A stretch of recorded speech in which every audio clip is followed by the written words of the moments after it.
सोन्ना परिसरात अवकाळी पावसाने शेतकऱ्यांच्या पिकांचे मोठे नुकसान. पंचनामे करून नुकसान भरपाई द्या, शेतकऱ्यांची मागणी.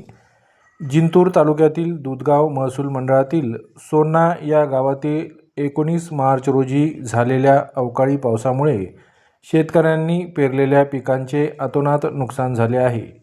यामध्ये ज्वारी, गहू, आंबा व इतर फळ पिकांचे मोठ्या प्रमाणात नुकसान झाले आहे. सदरील नुकसानीचे पंचनामे करून शेतकऱ्यांना मदत देण्यात यावी अशी मागणी शेतकऱ्यांमधून जोर धरत आहे. जिंतूर तालुक्यासह पूर्ण राज्यामध्ये जे काही रात्री अवकाळी पाऊस पडला, त्या अवकाळी पावसामुळे शेतकऱ्यांचं अतोनात नुकसान झालेलं आहे. अक्षरशः ज्वाऱ्या सपाट झालेल्या आहेत, पूर्ण जमिनीवर पडलेल्या आहेत. जे वर्षभर आता आम्हाला शेतकऱ्यांना ज्वारी लागणार होती, ज्वारी त्याच्यातून उत्पन्न येणार होतं, ते उत्पन्न आज पूर्णपणे उद्ध्वस्त झालेलं आहे. अशामध्ये राज्याच्या सरकारने तात्काळ पंचनामे करणे गरजेचे आहे. त्याचबरोबर पीक विमा शेतकऱ्यांना एक कवच असतो, त्या पीक विम्याचा कवच म्हणून आम्ही शेतकरी पाहत असतो त्या पीक विम्याकडं.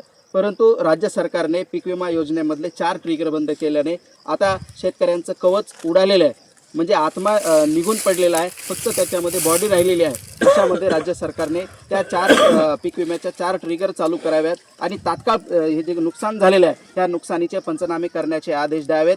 आणि तलाठी असतील, मंडळाधिकारी असतील, आमची मागणी आहे की त्यांनी तात्काळ पंचनामे करायला ह्या ठिकाणी यावं आणि नुकसान भरपाई देण्याचा प्रयत्न